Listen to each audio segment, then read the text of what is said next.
Permítame leer un par de versículos para orar. Dice así: y aquí había en Jerusalén un hombre llamado Simeón, y este era justo y piadoso y esperaba la consolación de Israel. Y el Espíritu Santo estaba sobre él. Y le había sido revelado por el Espíritu Santo que no vería la muerte antes que viese el ungido del Señor. Y movido por el Espíritu vino al templo.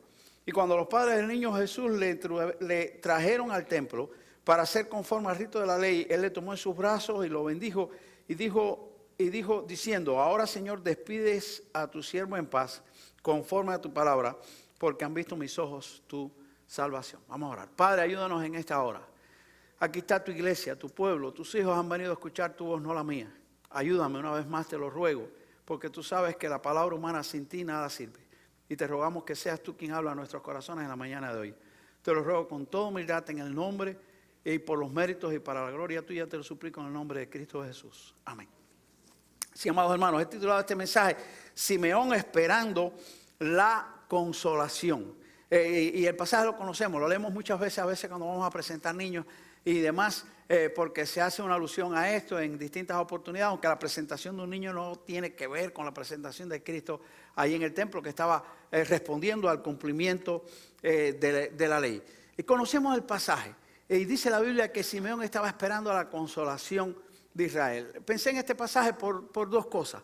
Una, ya pasó la Navidad donde recordamos el nacimiento de Jesucristo, y este suceso pasó inmediatamente después. La otra razón por la que pensé en este pasaje, el Señor lo puso ahí en mi corazón, es porque estamos terminando el año. Cuando estamos terminando el año, muchas veces nosotros pasamos por nuestra mente tantos recuerdos, cosas que han pasado en el año, unas lindas y otras tristes.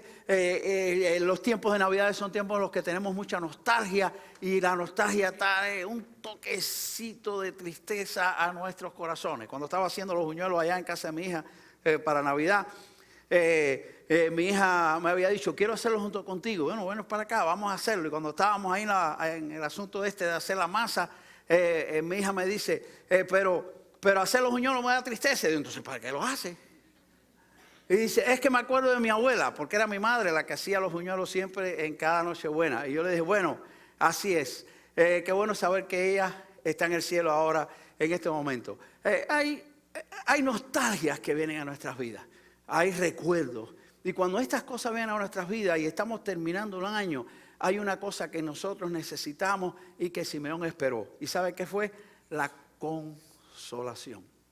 Qué importante. Va a ser inevitable que en este mundo no tengamos que enfrentar tristeza, cosas que traigan a nuestra vida tristeza. Muchas veces se predican mensajes en los cuales se habla acerca del bienestar, de triunfo, de muchísimas cosas que pueden estar correctas dentro de un marco de la palabra de Dios. Pero la realidad es que aunque nosotros tengamos en este mundo muchas bendiciones del Señor, muchas veces también tenemos que enfrentar cosas que a nuestras vidas nos traen un sentimiento quizás de un poco de dolor y un poco de tristeza.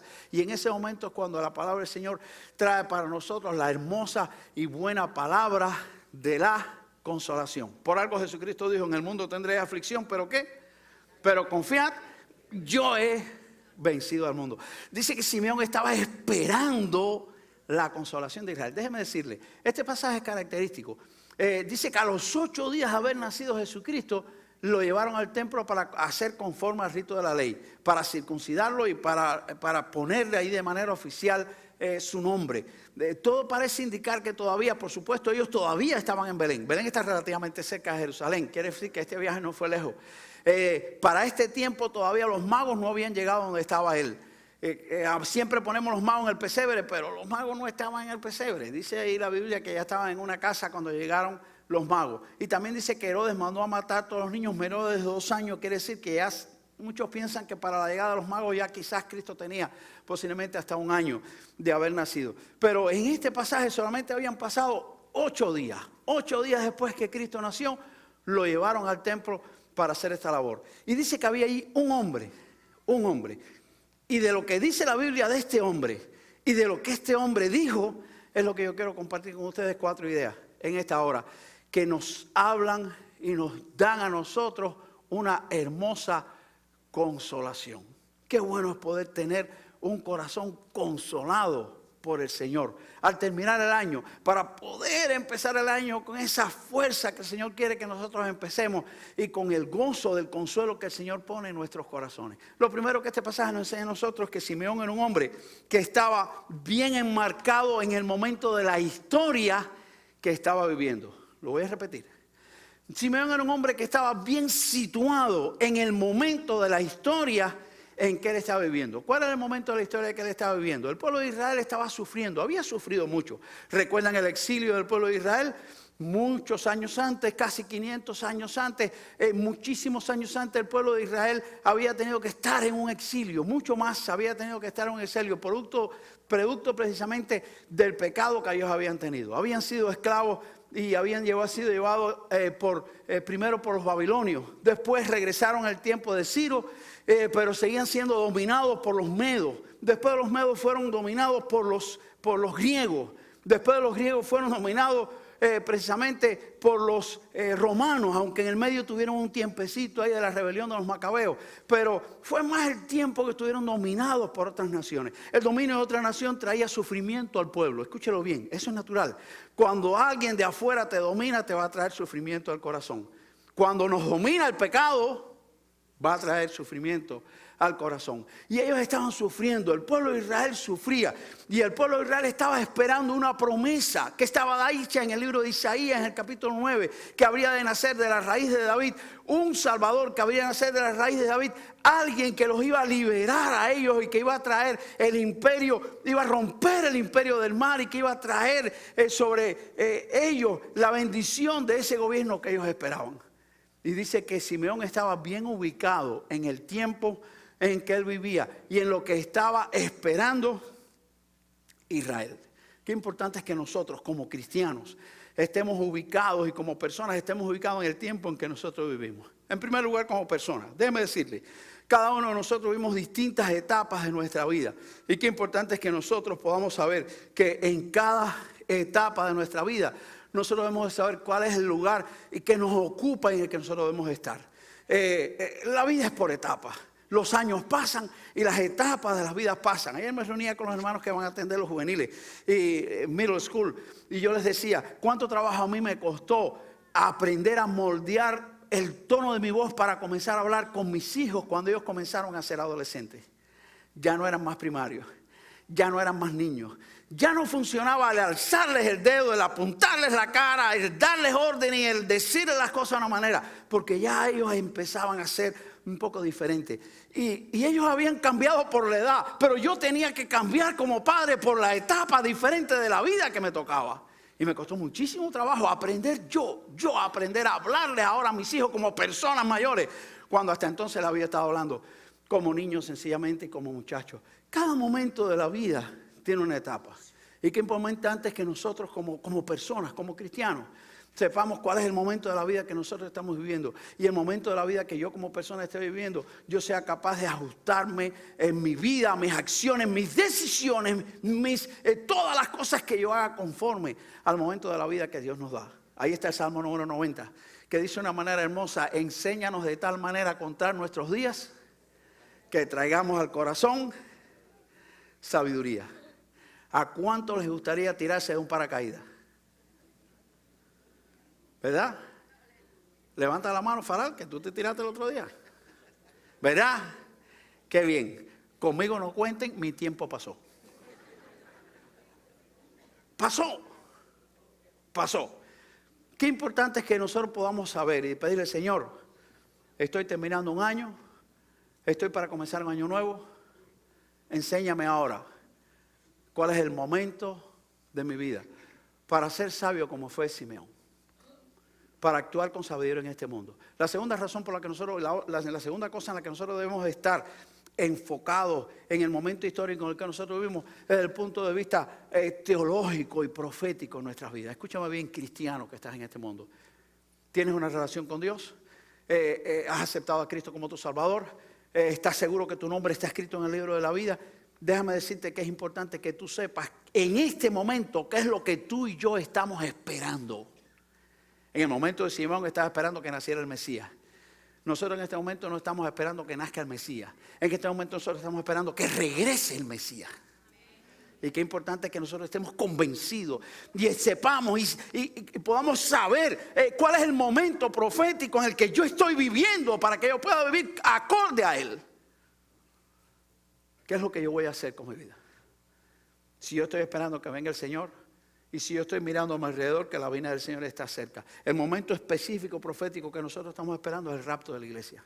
Nosotros creemos que el Señor va a venir y se va a llevar con Él a todos los redimidos que estén fieles con el Señor. Eso es lo que nosotros le llamamos el rapto de la iglesia. Pregúntale a María, que es una profesora ahí del libro de Apocalipsis, que lo hace muy bien. Y nuestra hermana Georgina también, que está por allá. Si no, me busca un problema. Pero qué importante es saberlo. Que usted no puede decir, pero yo no sabía. Nunca me dijeron, fui muchas veces a la iglesia y nunca el pastor dijo que Cristo viene y que va a arrebatar la iglesia y se la va a llevar. Nunca lo escuché. Es importante que nosotros sepamos qué es lo que estamos esperando, qué es lo que viene, qué es lo que viene. Lo que viene es el rapto de la iglesia y la iglesia tiene que estar preparada para ello. No me voy a detener en eso, porque ese tema lo voy a usar en algunos de los mensajes del mes de enero en el año próximo. Pero solamente quería recordar y reconocer y mirar a Simeón y saber que Simeón fue un hombre que estuvo bien ubicado en el momento de la vida en que estaba viviendo, como persona y como hijo de Dios. Y nosotros hoy también debemos hacer lo mismo. Lo segundo que nos enseña este pasaje a nosotros es que Simeón era un hombre bien ubicado y era un hombre sobre el cual estaba el Espíritu de Dios. Dice ahí la Biblia, dice que sobre él estaba el Espíritu de Dios. ¿Por qué lo dirá? Déjeme decirle por qué lo dice. Dice la Biblia que sobre Simeón estaba el Espíritu de Dios porque en el tiempo de Simeón, que vivió antes del Pentecostés, y los que leen la Biblia saben de lo que estoy hablando, que fue cuando el Espíritu Santo vino sobre la iglesia, así vino sobre esta tierra y de entonces está en nosotros. Pero en el tiempo de Simeón, que todavía no había estado el Espíritu Santo en la iglesia, en todos los hijos del Señor, el Espíritu Santo venía sobre las personas que Dios iba a usar para algo específico. El Espíritu Santo venía sobre un profeta que iba a hablar en nombre de Dios. El Espíritu Santo venía sobre el líder del pueblo de Dios que iba a guiar por Dios a su pueblo. Porque al final, escúchelo bien, ¿quién tiene que guiar a la iglesia? ¿El pastor? ¿Quién tiene que ir a la iglesia? ¿El presidente de la asociación a la que pertenece la iglesia a la que usted va? ¿Quién tiene que ir a la iglesia? La iglesia tiene que guiarla uno solo y ese es Jesucristo. Nunca lo olvide, nunca lo olvide. Él puede usar personas, pero quien guía a la iglesia es el Señor. Y antes del Pentecostés era igual, siempre fue igual en la Biblia. Dice que el Espíritu Santo venía sobre el líder que iba a guiar a la iglesia para que, guiado el líder por el Espíritu, el líder guiara al pueblo de Dios conforme a la voluntad del Espíritu de Dios. Ninguna iglesia está para hacer la voluntad del pastor. La iglesia está para hacer la voluntad de Jesucristo. Y por eso la iglesia tiene que orar para el pastor, para que el pastor no se equivoque y se marque bien en la voluntad del que manda la iglesia. Dice ahí que sobre Simeón estaba el Espíritu Santo. En aquellos tiempos el Espíritu Santo no estaba sobre todas las personas que tenían una relación con Dios. Estaba para las personas que iban a ser usados de una manera especial con Dios. Y sobre Simeón estaba el Espíritu Santo. Qué importante. Dice que el Espíritu Santo le había dicho a Simeón que él no iba a morir hasta que no viese la promesa que él esperaba. Hasta que no viese el niño que él esperaba. No importa cuál era la edad de Simeón. Qué importante es que Simeón lo creyó y Simeón estaba ubicado en relación con el Espíritu. Dice que movido por el Espíritu ese día el Simeón fue al templo, movido por el Espíritu. Escúchame bien. Qué importante, cristiano, es que en lo que queda de año y durante todo el 2020 y durante todo el 21 y durante toda tu vida, tú y yo seamos capaces de dejarnos mover por el Espíritu. Déjame preguntarte algo. ¿Quién mueve tu vida? ¿Cómo es que tu vida se mueve? ¿Tus decisiones por qué se toman? Tu andar, tu guiarte, tu moverte en este mundo. ¿Por qué estás motivado? Lo más importante de nosotros como cristianos es que nosotros sepamos que conforme a la palabra de Dios, nosotros debemos de ser personas que nos dejemos mover por el Espíritu Santo. Déjame decirte quién es el Espíritu Santo. O recordarte quién es el Espíritu Santo. No olvides, el Espíritu Santo es la tercera persona de la Trinidad. No solamente es un concepto para nosotros, que leemos y que aprendemos de la Biblia y que sacamos de la Biblia. Es un concepto que tiene una implicación.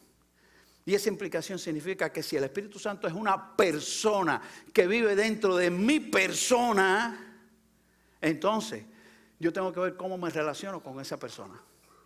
Sí, el Espíritu Santo es una persona que vive dentro de nosotros. Dice la palabra del Señor que cuando vino el Espíritu Santo el día de Pentecostés, todos los que tenían a Cristo, todos los que estaban en el Señor fueron ahí sellados. Lo dice la Biblia, desde entonces nosotros somos sellados con el Espíritu. Todo el que acepta a Jesucristo como su Salvador y lo hace de corazón es sellado con el Espíritu Santo. Esa es la marca del cristiano. Ese es el carnet de identidad del cristiano. Que no se enseña, que no se muestra, que no lo ve ninguna radiografía en este mundo, pero que Dios desde el cielo lo ve y sabe hacer diferencia. Y sabe hacer diferencia. El Espíritu Santo es el sello en la vida de los creyentes, de los que han aceptado a Cristo como Salvador. El Espíritu Santo está viviendo en tu vida. ¿Por dónde entró? Yo no sé si tú sabes por dónde entró a ti, yo no sé por dónde me entró a mí. O sea, las orejas, por los pies, por la cabeza, yo no sé por dónde me entró. Yo no sé por dónde entró. El día exacto que entró a mi vida ni siquiera lo conozco. Recuerdo el día que acepté a Cristo como Salvador. Y recuerdo quizás las primeras veces que me di cuenta que el Espíritu Santo estaba dentro de mi vida. Una de las cosas que un creyente cuando comienza se pone en ciertas dudas de decir, ¿de verdad soy cristiano? ¿No soy cristiano? Pero dice la palabra de Dios en el libro de Romanos, el Espíritu da testimonio a nuestro espíritu de que somos hijos de Dios. ¿Cómo lo hace? ¿Cómo lo hace? ¿Sabes cómo lo hace? Cuando tú dices una mentirita blanca por ahí y algo por dentro te suena mal.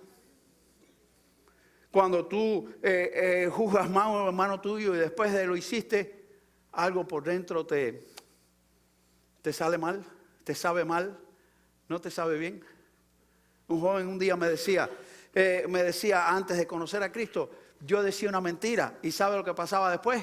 ¿Sabe lo que pasaba después? Estaba listo para decir la otra. Así vive el mundo. Así vive la persona que no tiene a Dios. Dice la Biblia que practica la mentira. Es una persona que dice una mentira y está listo para decir la otra. Cuando un cristiano dice una mentira, ¿sabe lo que le pasa? Se va a sentir mal con esa mentira que dijo. No puede haber un cristiano que diga mentiras y se siente impune y se siente sin nada. Porque cuando el Espíritu Santo entra en nuestras vidas y nosotros hacemos lo que a Dios nos agrada, el Espíritu Santo hace así la campana adentro, can, y nos toca. ¿Sabe qué significa la campana? Estoy hablando en sentido figurado. Es esa voz que no es audible, que en nuestros corazones nos dice que lo que hicimos estuvo mal delante de Dios. Escúchame, no es la voz de la conciencia, es la voz del Espíritu Santo en tu vida que está diciendo lo que Dios no quiere que tú hagas. No es la voz de la conciencia en tu vida. Es la voz del Espíritu Santo que te está diciendo que vive dentro de ti, que está dentro de ti y que te está diciendo eso que hiciste está mal hecho, Dios no le agrada y no debes hacerlo. El Espíritu Santo da testimonio a nuestro espíritu de que somos hijos de Dios. Si es una persona, nosotros tenemos que relacionarnos con Él. Y si es una persona, nosotros tenemos, y vive dentro de nosotros, nosotros tenemos que ver entonces cómo nosotros andamos. Hay dos cosas que los cristianos hacemos que dañan el espíritu dentro de nosotros. Dañan la persona de Dios dentro de nosotros que está en su espíritu. Hay dos cosas que dice la Biblia que nosotros hacemos. Dice la palabra de Dios, y no apaguéis el espíritu. ¿Conocen el pasaje? Dice la Biblia, y no apaguéis el espíritu. ¿Qué cosa es apagar el espíritu? ¿Sabe cuando nosotros apagamos el espíritu?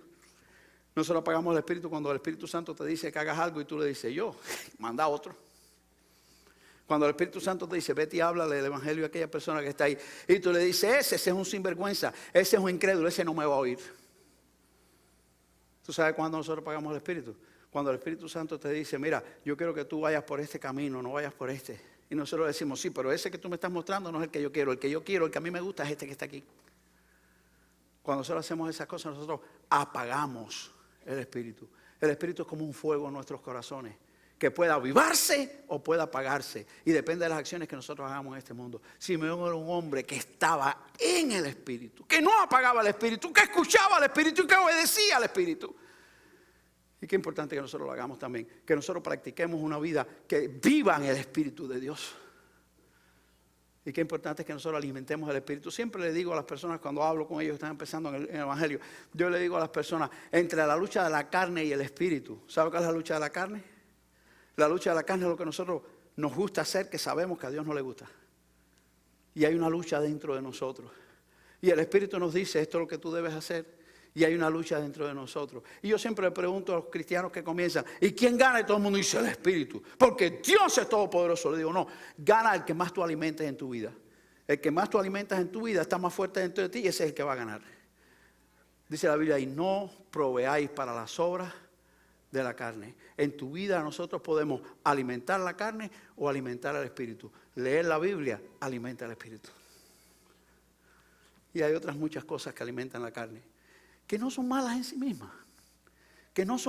mismas, pero que invertimos y perdemos tiempo. Y lo que estamos haciendo es alimentando a la carne en lugar de alimentar al Espíritu. Y entonces después en algún momento nosotros caemos porque la carne en nosotros está más fuerte que el Espíritu. La otra cosa que los cristianos hacemos es entristecerlo. No lo apaguéis, no entristezcáis, no contristéis el Espíritu. Es una persona, y si es una persona se entristece. Se entristece. Si es una persona decimos cállate, se calla. ¿Tú sabes que se calla? Si usted sabe que se calla. Sí, seguro que sí. Si usted tiene una persona en su casa de visita y usted le dice cállate, se calla, a menos que sea la suegra. Pero si no, se calla, porque usted está en casa de otro. Usted se calla. Si tú no oyes la voz del Espíritu, el Espíritu se calla. Y se entristece. Y se entristece. Y cuando el Espíritu que está entre nosotros se entristece, nosotros lo sentimos. Porque sentimos que hay algo que no anda bien. Sentimos que hay algo que no está completo. Sentimos que hay algo que está inhibido dentro de nosotros. Y ese es el Espíritu Santo entristecido dentro de nuestras vidas. Nosotros vivimos con el Espíritu Santo dentro de nosotros y vivimos en el Espíritu. Y qué importante que aprendamos a hacer como Simeón, que lo oía, lo obedecía, lo creía y lo seguía. Pero lo más hermoso, hablando de consolación, es que el Espíritu Santo es quien nos consuela. Nos consuela vivir en el momento que nosotros estamos viviendo y esperar lo que nosotros necesitamos esperar, como lo hizo Simeón. Pero el Espíritu Santo dentro de nuestros corazones nos consuela, como nadie nos puede consolar. Dice la Biblia que es nuestro consolador.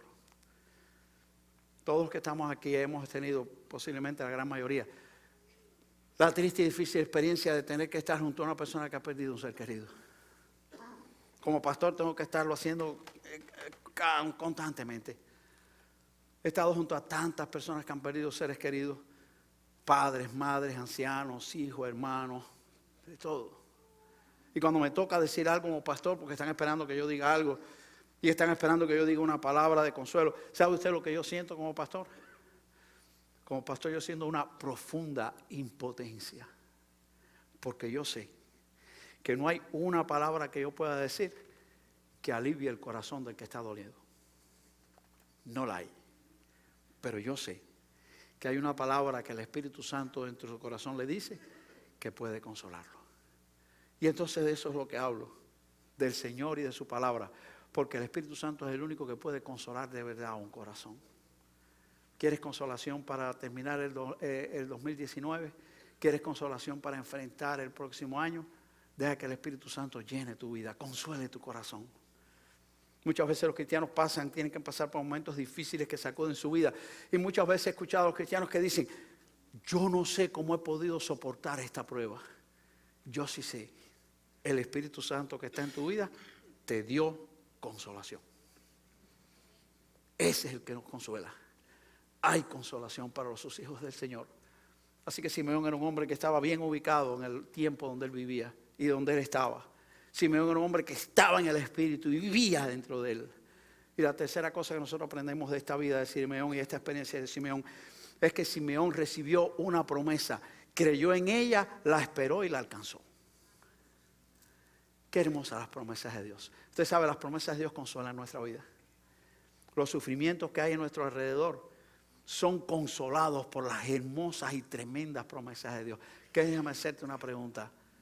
¿Cuántas promesas del Señor o cuál promesa del Señor estuviste esperando del 2019 que no has alcanzado todavía? Déjame decirte esto. Si en el 2019 estuviste esperando alguna promesa del Señor que no has alcanzado todavía, ¿sabes qué? Créela y síguela esperando. Porque las promesas de Dios son fieles y verdaderas. Y las promesas de Dios se cumplen por siempre. La Biblia tiene miles de promesas del Señor. Para tu problema, la Biblia tiene una promesa. Para lo que tú necesitas, la Biblia tiene una promesa. Para lo que tú estás esperando, la Biblia tiene una promesa. Para tu vida, para el año próximo, la vida tiene una promesa. Lo que hace falta es que tú las creas y que tú te agarres de ella. Porque si tú lo haces como en Simeón se cumplió la de él, en tu vida se va a cumplir también. La promesa de Simeón decía, no te vas a morir hasta que no veas el ungido del Señor. Simeón estaba viejito, tenía malos los riñones, tenía mala la columna, tenía problemas cardíacos, tenía rima de pecho, tenía los pies flojos. No, eso no lo dice la Biblia, eso lo estoy inventando yo. Porque el viejito no tiene todas esas cosas, ¿verdad? No hay que ser médico para saberlo. No hay que ser médico para saberlo, lo que hay que hacer es viejo como yo.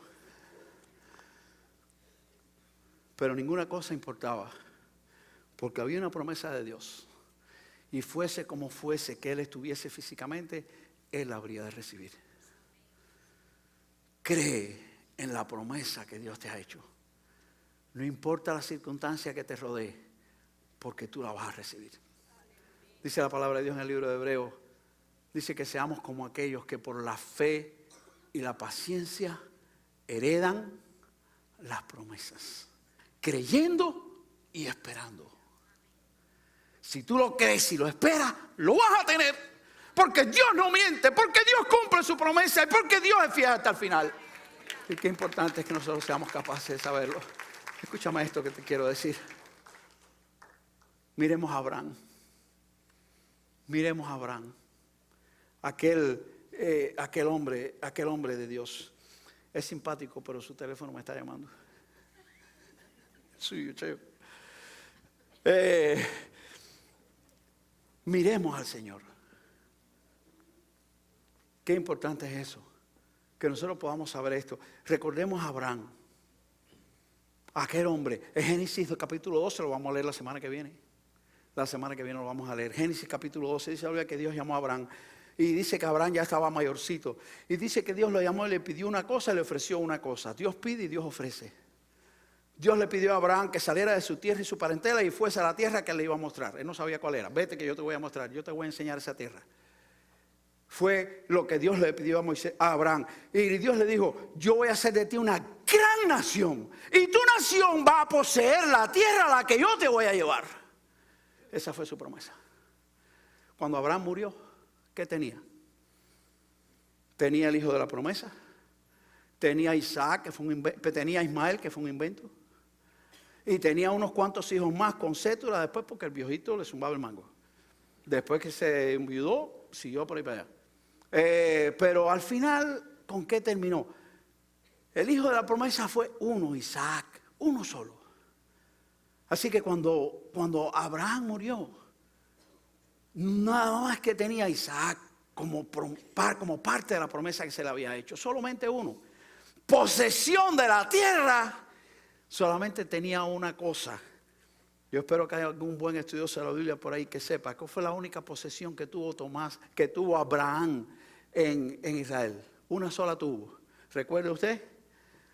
La cueva de Macpela.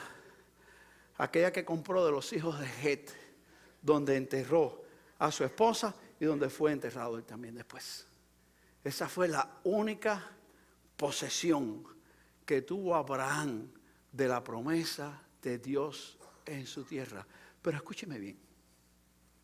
Hoy, después de miles y miles de años en la tierra de Israel, vive la descendencia de Abraham y poseen la tierra prometida. Qué importante es que nosotros sepamos eso. Dios cumple su promesa. No importa la historia, no importa la humanidad, no importa los reyes, no importa los problemas, no importa lo que los hombres digan. Dios dice y se hace porque Dios cumple su promesa. Y si Dios cumplió la promesa de Abraham, cumplirá también la tuya. Y lo importante es que nosotros lo creamos. Y si tenemos que morir esperándola, moramos porque todavía después la promesa de Dios se cumplirá.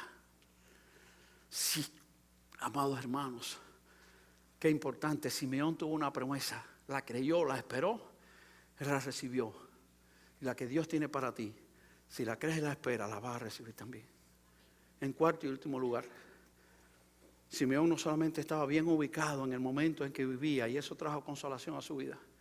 Simeón no solamente estaba lleno del Espíritu de Dios, y eso trajo consolación a su vida.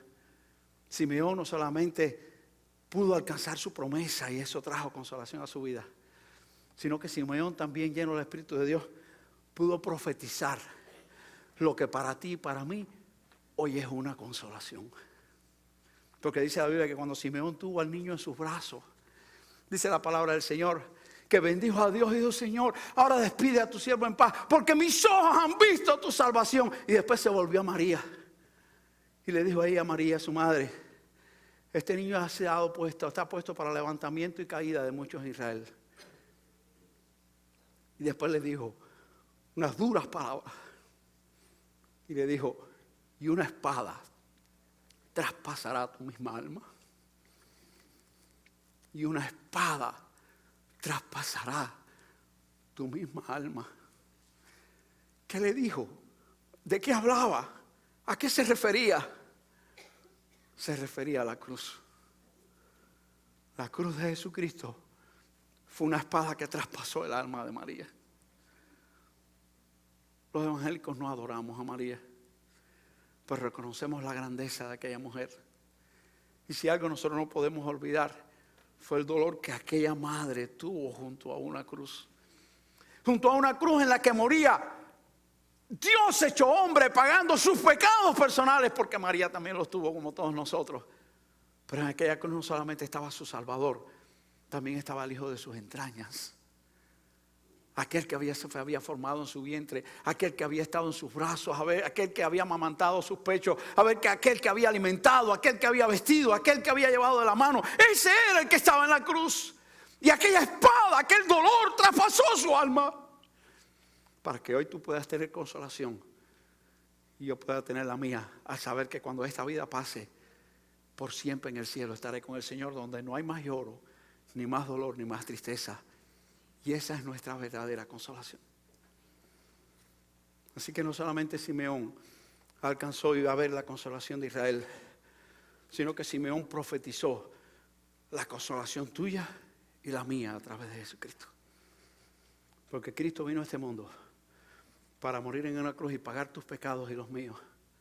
Y de esta manera permitir que tú puedas estar un día en el cielo con Dios. Que tus sufrimientos, que tus lágrimas, que tus dolores sean enjugados por las manos del Señor. Donde ya no habrá más lágrimas, ni más tristeza, ni más dolor. Porque vino la Navidad, hay consolación. Porque Jesucristo, en Cristo está nuestra consolación. Yo quiero terminar en esta hora. Estamos para terminar un año. Tiempos de alegría y tiempos de nostalgias. Pero Dios quiere que empecemos un nuevo año con gozo del Señor. El gozo del Señor es el que las tristezas no nos pueden quitar. Si usted piensa que es un disparate, es porque usted nunca lo ha vivido. Pero si usted lo ha vivido, usted puede entender lo que yo estoy diciendo. A un cristiano le pueden correr lágrimas por el rostro y el corazón puede seguir con el gozo del Señor. Esa es la consolación de Jesucristo. Si usted está terminando el año, qué bueno es que en este día usted pueda saber que en tu corazón hay consolación. Porque Cristo vino, porque Cristo murió, porque Cristo pagó tus pecados, porque el Espíritu Santo vino a tu vida y Él es el consolador de tu alma y Él te va a consolar como nadie sobre esta tierra. Qué bueno es que tú puedas decirle: Señor, gracias, gracias por la Navidad. Gracias por la consolación que en ella tengo. Gracias porque puedo empezar el 2020 con una nueva visión, con una nueva fuerza, con una nueva alegría, con un nuevo entusiasmo. Porque la consolación tuya siempre estará conmigo. Yo quiero preguntar en esta hora: ¿habrá alguna persona en este lugar que todavía no ha experimentado esa consolación? ¿Habrá alguna persona en este lugar que todavía no sabe si el Espíritu Santo de Dios está en su vida si la tercera persona de la Trinidad ya está viviendo dentro de usted, la grandeza de la Biblia es que nos dice cómo lograrlo. No hay que hacer nada raro. Lo que hay es que abrir el corazón a Jesucristo. Porque dice la palabra de Dios que aquel que se arrepiente de sus pecados, sean los que sean, no importa. Aquel que se arrepiente de sus pecados y acepta a Cristo como Salvador, su nombre es escrito en el libro de la vida y es sellado con su Espíritu Santo. El Espíritu Santo viene a vivir a tu vida, lo dice la Biblia y puedes estar seguro. Porque muchos aquí lo hemos experimentado y sabemos que es realidad. Y yo quiero invitarte en esta hora. Si tú no estás seguro de eso y tú quieres recibir a Cristo en esta hora, tú quieres que el Espíritu Santo selle tu vida, venga a tu vida. Si tú quieres tener la consolación del Señor y el gozo de la salvación, yo te invito a que en esta hora tú aceptes a Cristo como Salvador. Y le digas: Señor Jesús, perdona mis pecados, yo te acepto como Salvador. Habrá alguien que nunca se lo ha dicho al Señor y quiere decírselo hoy. Alce su mano, yo quiero orar por usted. Habrá alguna persona que nunca lo haya hecho y hoy quiere hacerlo. Yo te invito a que lo hagas. Alza tu mano, solamente queremos orar por ti. No es un compromiso con la iglesia, no es un compromiso con nadie. Es tú y Dios. Es tú y Dios. No te estoy invitando a hacerte bautista ni a hacerte miembro de esta iglesia. Te estoy invitando a entrar en relación con Dios. Si quieres hacerlo, no te vayas por esa puerta diciendo: yo quería, pero me dio pena, tuve miedo, cualquier cosa. Y por eso no levanté la mano. No te vayas sin hacerlo. Voy a preguntar una última vez. ¿Habrá alguna persona que en su corazón sienta el deseo de decirle: Señor, perdona mis pecados, yo te acepto como Salvador? Si no lo has hecho, alza tu mano, yo quiero orar por ti en esta hora. ¿Habrá alguien que quiera hacerlo? Yo tengo una segunda pregunta. Si ya has aceptado a Cristo como tu Salvador personal, ¿por qué no llenarnos de la consolación del Señor? ¿Por qué dejar que el mundo nos aflija, nos asedie? ¿Por qué dejar que las circunstancias nos expriman si tenemos la consolación del Señor? Si podemos decirle: Señor, permite que mi vida esté guiada por tu Espíritu, esté llena de tu Espíritu.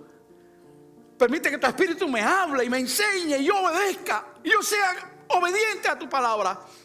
Permite que yo viva en el Espíritu como vivió Simeón, para que yo pueda vencer y tener mi promesa como la tuvo Simeón.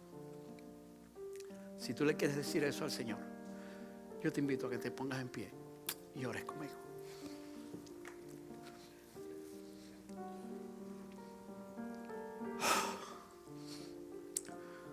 Oh Dios y Padre celestial, mi alma te alaba y te adora en esta hora. Gracias, Señor, porque aunque estamos en un mundo de tragedias y tristezas y dolores por el pecado, tú nos has dado un consolador. Hay quien consuela nuestros corazones. Y donde hay tristeza pone alegría. Donde hay desesperanza pone esperanza. Donde hay dolor pone paz. Gracias, Señor. Gracias por tu Espíritu. Te pedimos que tú nos ayudes para escuchar su voz, para no apagarlo, para no entristecerlo con nuestras acciones o nuestra falta de acción. Permítanos, Padre, vivir llenos de tu Espíritu. Que nuestra iglesia sea una iglesia que se agarra de ti, que te ama, que te busca, que se acerca a ti. Que nuestra iglesia sea una iglesia que espera el regreso tuyo, que tiene expectativa por ese día del rapto que nos espera. Que lo creamos y lo esperemos cada día. Permite que nuestra iglesia esté preparada para esa ocasión. Y así también mi vida delante de ti. Yo te lo ruego en el nombre glorioso de Cristo Jesús. Amén.